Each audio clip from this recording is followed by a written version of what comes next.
տեղի ունեցավ զորահանդեսը, նոր զենքեր ներկայացվեցին 2022 թվականից հետո ձեռք բերված, նախ ինչպես եք գնահատում եւ արդյոք այդ ձեռք բերված զենքերով Հայաստանի Հանրապետության պաշտպանության բանակը կարող է օրինակ հարձակման դեպքում հաղթել հակառակորդին, պայմանական հակառակորդին, ինչպես այդ զորահանդեսի ժամանակ եք նշում։ Որպես նախկին պաշտպանության նախարար կարծում եմ, որ հասկանում եք, որ ես ուրախ եմ ցանկացած նոր ձեռքբերումների համար, բացի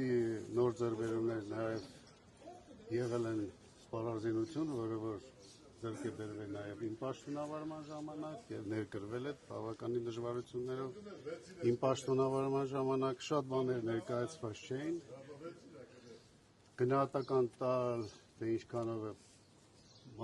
պատրաստված է սպառազինությունը կիրառման համար չեմ կարող, որովհետև իմ համար նոր տիպի սպառազինություններ նաև ուրախացնում է անօդաչու թռչող սարքերի բազմազանությունը եւս գնահատական կարելի կլինի տալ միայն այն դեպքում, երբ որ դրանք կիրառելիության մեջ մենք կտեսնենք։ Պարոն Տոնոյան, մի ճշտող հարց է,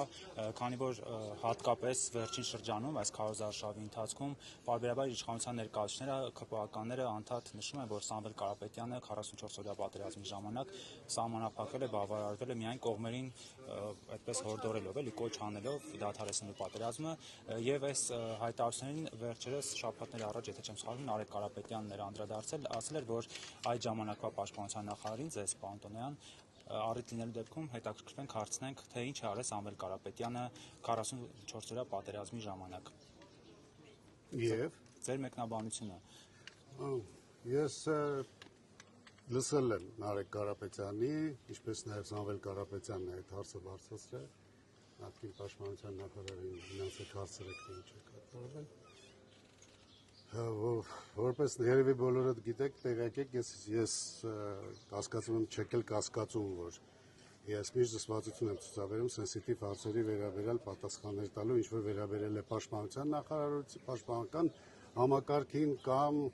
նույն ռազմական գործողություններին, որոնք որ 44 օր են տևացել։ Տեղեկատվությունը աջակցության համար զինված ուժերին սենսիտիվ տեղեկատվություն է, այսինքն կամ պետական գաղտնիք է պարունակում կամ ծառայողական գաղտնիք, դրա համար ես չեմ խախտի իմ պահվածքը, այսինքն արտահայտելու կոնկրետություն որևիցե աջակցության վերաբերյալ։ Միևնույն ժամանակ կարծում եմ, որ գնահատանք է արժանի ցանկացած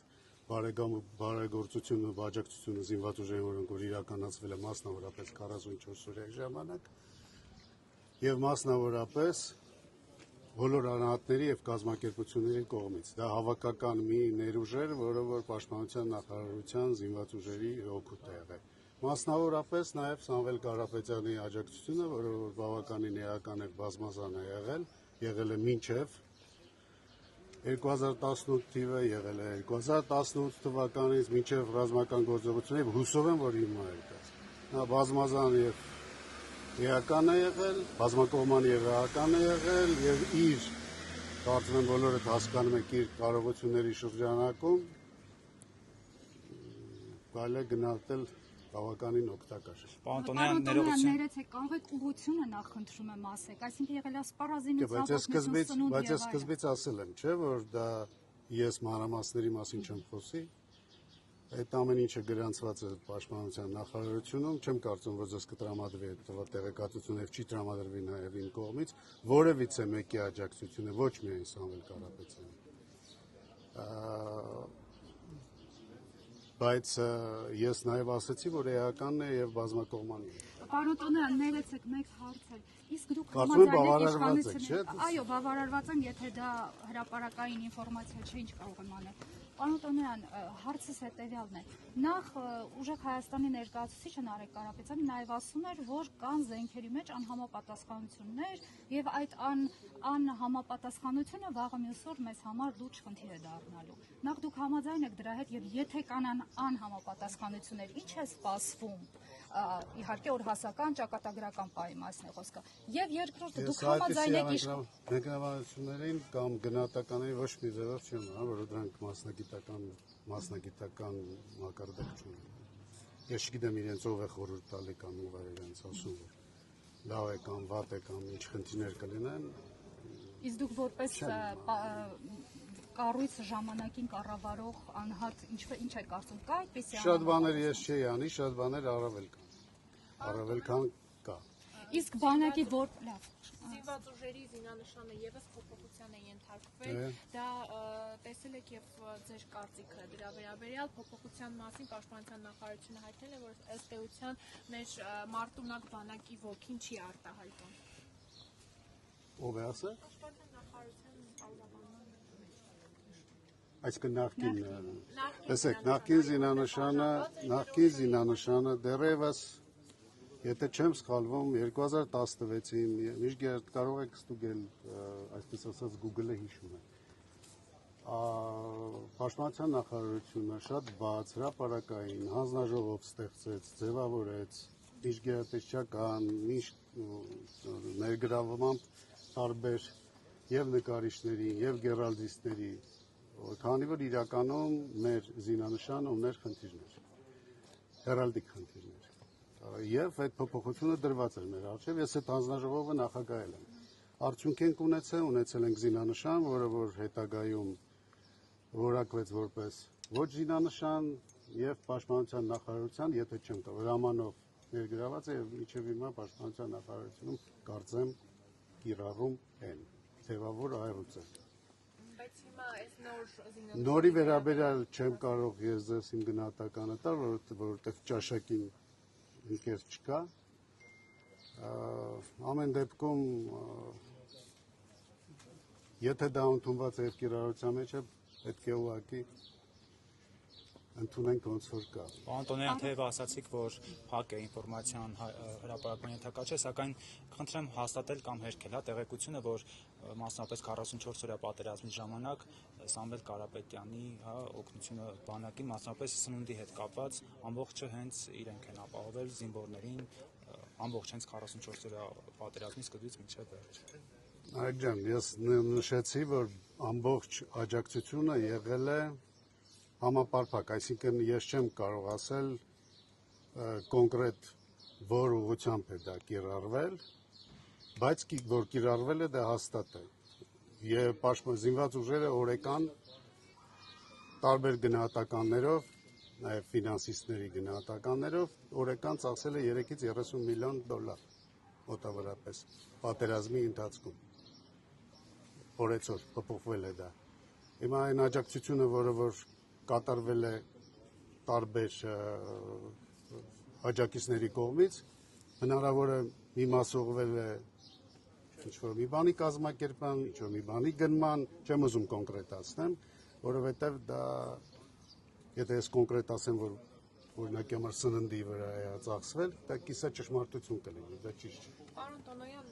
վերջերս բանավեճ էր կազմակերպվել հենց այդ զորահանդեսի թեմայով։ Այդ նորից կրկնում եմ, որ բոլորի աջակցությունը գնահատանքի է արժանի, մասնավորապես նաև Սամվել Կարապետյանի։ Զորահանդեսի վերաբերյալ եւ մասնավորապես Վիլեն Գաբրիելյանը այդ բանավեճի ժամանակ հայտարարել Կներեք, էր, ընդ որում ես որոշ բանակցություններ անձամբ եմ բարել իր հետ։ Սամվել Կարապետյանի։ Այո։ Վիլեն Գաբրիելյանը նշել էր, որ 44 օրյա պատերազմի ժամանակ Հայաստանի Հանրապետության զինված ուժերը իր առջև դրված խնդիրը չի կատարել։ Այդ ժամանակ Գերագույն գլխավոր հրամանատարը Նիկոլ Փաշինյանն էր, պաշտպանության նախարարը դուք, որ խնդիրը զինված ուժերը չի կատարել ըստ Վիլեն Գաբրիելյանի։ Ես չեմ պատասխանելու ոչ Վիլեն Գաբրիելյանի ասածներին, որևիցե մեկի ասածներին, որովհետև հիմա քարոզարշավ է եւ այդ քարոզարշավում բոլոր կարմիր գծերը անցած են։ Ես ջրաղացի վրա ջուր չեմ լցնել։ Այսինքն Գաբրիելյանը կարմիր գծեր էր հատկացրել։ Ոչ միայն Վիլեն Գաբրիելյանը։ Դուք որպես հեղափոխությունից հետո առաջին պաշտպանության նախարար համաձայն եք, որ բանակի ավերակների վրա նոր բանակ է ստեղծվել։ Ավերակների։ Այո, դա մասնավորեցնեմ, դա Նիկոլ Չէ, չեմ Փաշինյանն է ուզում մի հայտարարել։ մասնավորեցեք, ես համաձայն չեմ։ Այդ գնահատականը։ Դուք ինչ հիմքեր եք ունեցել եւ ինչ հիմքերի վրա եւ արդյոք նոր բանակ եք ստեղծել, թե Որտեւ ես ղեկավարել եմ այդ զինված ուժերի համակարգը, անհնարին է որ ես այդպեսի գնահատական տամ, որ ավիրակների վրա է եղել։ Ոնց ավիրակների վրա։ Բայց այսօրվա զինծառայողները, որոնք որ գեներալական պաշտոններ են ստացվել եւ կրթվել են եւ վերապատրաստվել են իմ պաշտոնավարման ժամանակ այդ մարդկանց ոնց կարող է ես ավերակ գնահատեմ որպես։ Բայց այն երիտասարդները, որոնք որ իրենց կյանքը նվիրել են, այդքան քաջություն են ունեցել, որ մահվանդեմ են կանգնել, ոնց ես կարող է իրենց ավերակի գնահատական տալ։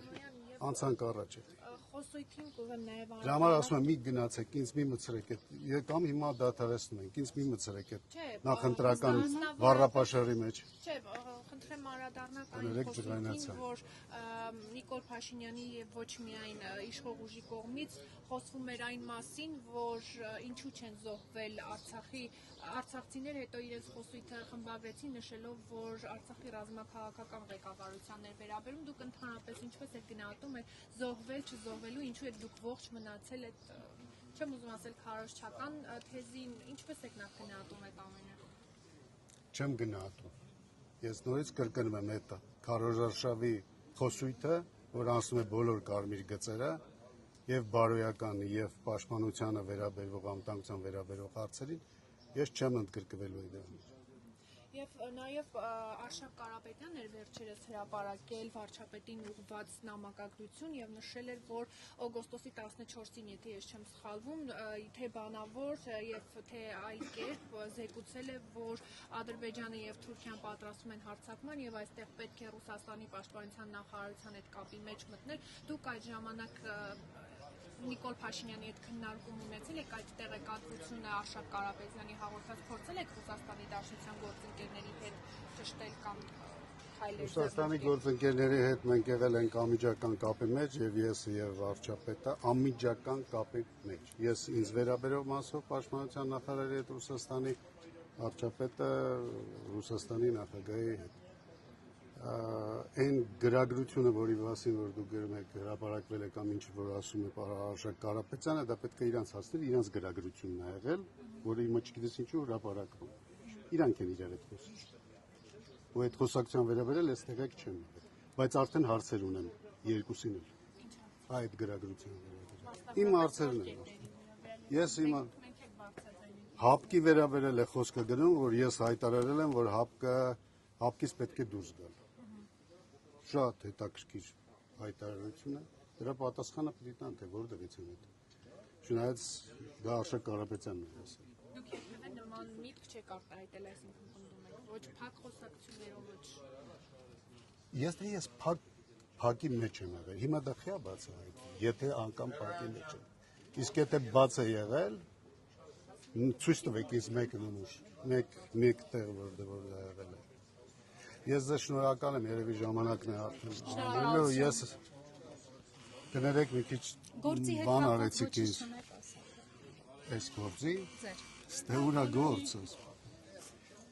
Բանա, ռեպլիկները դատախազը արդեն ռեպլիկներով հանդես եկավ, մենք հիմա հակառեպլիկներով ենք։ Ձեր օրն հանդես գալու։ Քանի որ համապետական Շատ ուժեղ ռեպլիկներ։ Իրակի օրը դուք ինչպես եք պատկերացնում իրավիճակը հունիսի 8-ին ինչպիսի Հայաստանն է լինելու։ Նոր Հայաստան է լինելու։ Էլի նոր։ Ոնց է Ավելի լինելու։ նոր, որովհետև 18 թվականին մենք նորացված, թարմացված։ Իշխանափոխություն է լինելու։ Չեմ կարող ասել, բայց իշխանության ձևաչափը կոնֆիգուրացիան կփոխվի։ Շնորհակալություն։ Ընտրեմ։ շնորհակալ եմ։ Քանջարից։